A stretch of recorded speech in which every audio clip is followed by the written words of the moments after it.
అసలు ఎప్పుడు చేసినా ఆవకాయ బూజు పట్టేస్తుంది, అస్సలు బాగాలేదు అనే వాళ్ళు ఒక్కసారి అయితే ఈ వీడియో చూడండి. మీకు ఎలా చేయాలి ఏంటి అనేది క్లియర్ గా ఎక్స్ప్లెయిన్ చేస్తాను.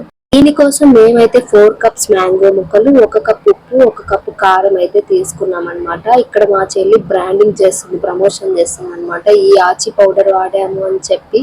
తర్వాత వెల్లుల్లిపాయలు కొద్దిగా, మెంతులు, ఆవాలు పొడి చేసుకున్నాం అనమాట. అది కూడా నేను మీకు వీడియోలో చూపిస్తాను ఎలా చేసుకున్నాము అనేసి. ఫస్ట్ అయితే మెంతులు బాగా ఫ్రై చేసుకోవాలి. ఒక 50% అనేది బాగా ఫ్రై అయ్యాక అందులోనే ఆవాలు అయితే వేసుకోవాలి. తర్వాత ఆవాలు మెంతులు రెండింటిని కలిపి బాగా మెత్తగా అయితే పొడి చేసుకోవాలన్నమాట. బాగా ఫ్రై అయ్యాక అయితే మనకి స్మెల్ అనేది తెలుస్తుంది. అప్పుడు మనం తీసుకొని పక్కకు పెట్టేసుకొని వాటిని అయితే పొడిలా చేసుకొని ఒక ప్లేట్ లోకి అయితే తీసుకొని ఒక 5 మినిట్స్ అయితే చల్లారనివ్వాలి. తర్వాత మనం రాళ్ళుప్పు ఉంటుంది కదా, దాన్ని అయితే 1 కప్ అయితే తీసేసుకున్నాము. ఈ రాళ్ళుప్పు డైరెక్ట్ గా వేస్తే టేస్ట్ బాగోదు, చెమ్ము ఉంటుంది కాబట్టి దీన్ని మనం పెనంలో అయితే వేసేసి దీంట్లో చెమ్మంతా పోయేదాకా ఇలా ఫ్రై చేసుకోవాలి. ఇలా ఫ్రై చేసుకోకపోతే ఆవకాయ అనేది చెడిపోతుంది, టేస్ట్ కూడా అంత బాగా రాదనమాట.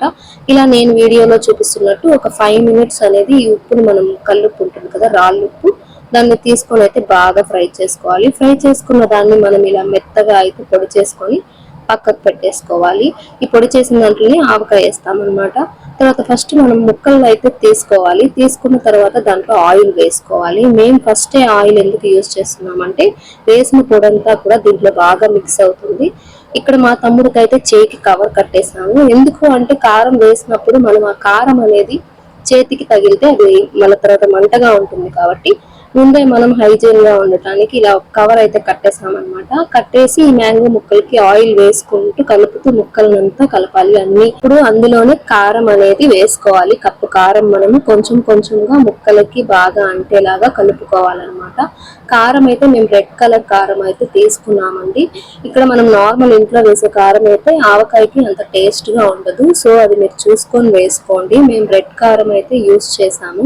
ఇది మన బయట స్వస్తిక్, ఆశీర్వాద్ ఇలా బ్రాండ్స్ ఉన్నాయి. మీకు ఏది నచ్చితే అది తీసుకొని అయితే ఇందులో వేసేసుకోండి.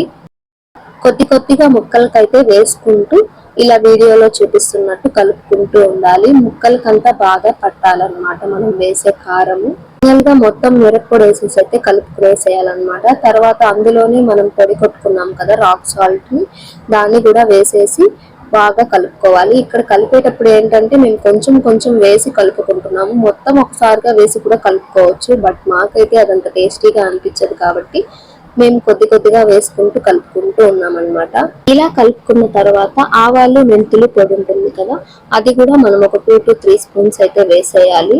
ఇక్కడ ఆవాలు మెంతులు పొడి అయితే చాలా తక్కువ వేయాలి, లేకపోతే ఆవకాయ చేదుగా అయిపోయి త్వరగా చెడిపోతుంది. తర్వాత దీంట్లోనే మేము కొద్దిగా లైట్ గా కొంచెం అయితే ఇంగువ వేసాము. ఇంగువ వల్ల ఏంటంటే మన టేస్ట్ అంతా బ్యాలెన్స్ అయ్యి టేస్ట్ కూడా బాగుంటుంది. తర్వాత లాస్ట్ ఫైనల్ అండి, ఇదే ఆవకాయలో మాకు మెయిన్ అనిపిస్తుంది. ఇలా నానిన వెల్లుల్లి తింటూ ఉంటే ఆవకాయలో చాలా బాగుంటుంది. మేమైతే కొద్దిగా ఎక్కువనే వేసుకున్నాము. ఇలా వేసుకుని అయితే మొత్తాన్ని ఒకసారి మనం బాగా మళ్ళీ అయితే కలుపుకునేయాలి. ఇంకా వెల్లుల్లి కూడా వేసేసాక మనకు ఆయిల్ సరిపోకపోతే కొద్ది కొద్దిగా వేసి కలుపుకుంటూ ఉండాలి. అంతే అండి, చాలా టేస్టీగా ఉండే ఆవకాయ రెసిపీ అయితే రెడీ.